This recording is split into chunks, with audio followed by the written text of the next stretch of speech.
Qyteti pas meje është Elbasani. Ne ndodhemi në fshatin Gurabardh, rreth 10 kilometra prej Elbasanit. Në vija ajrore, siç mund ta dalloni lehtësisht, ndoshta disa qindra metra. Por këtu realiteti ndryshon shumë. Në këtë fshat, që dikur ka patur rreth 70 shtëpi, të gjitha padyshim të banuara me një numër të konsiderueshëm banorësh, sot kanë mbetur ndoshta 10 të tilla, me nga 2 banorë të moshuar. Arsyet janë të dukshme. Kjo është një pjesë e rrugës. Këtu nuk ka arsim, as që bëhet fjalë për shëndetësi, nuk ka ujë. Kush ka patur mundësitë ekonomike për të hapur një pus, ka ujë. Pjesa tjetër jo. E ripërsëris ndodhemi thuajse disa qindra metra nga qyteti i Elbasanit. Një lagje e një qyteti që ndodhet në zemër të Shqipërisë. Shikoni sa afër janë pallatet. Aq sa duket sikur do t'i prekësh me dorë. Dallohen rrugët, dallohen makinat e shumta që kalojnë, madje me pak kujdes mund dallohen edhe njerëzit që kalojnë rrugëve të qytetit të Elbasanit. Pra jemi fare afër.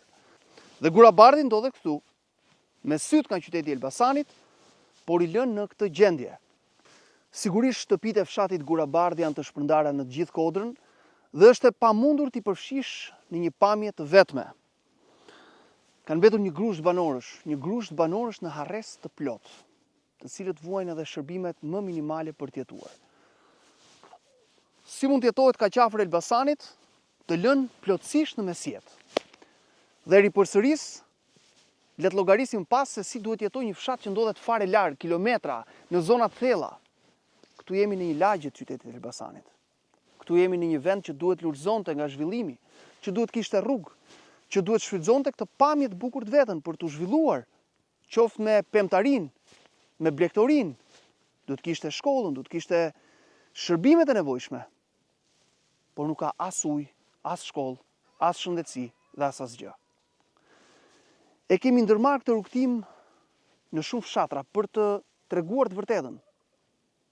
E vërteta, sepse të gjitha këto zona ka nevojë të kenë zërin e tyre.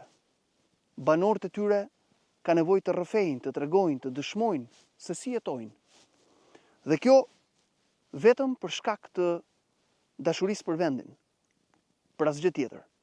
Sepse dashuria për vendin, puna për vendin, puna e drejtë dhe e ndershme për vendin, e zhvillon më tej. Dhe është një mëkat që të gjesh në 2025-ën zona të tilla të lëna në harres të plot. Si do të ishte kjo zonë dhe si në fakt është. Premtimet sigurisht nuk e ndryshojnë realitetin. Ndoshta do të vinë prap kandidatët për deputet në fushatën që ka hyrë tashmë në pjesën e saj zyrtare, do të bëjmë premtime.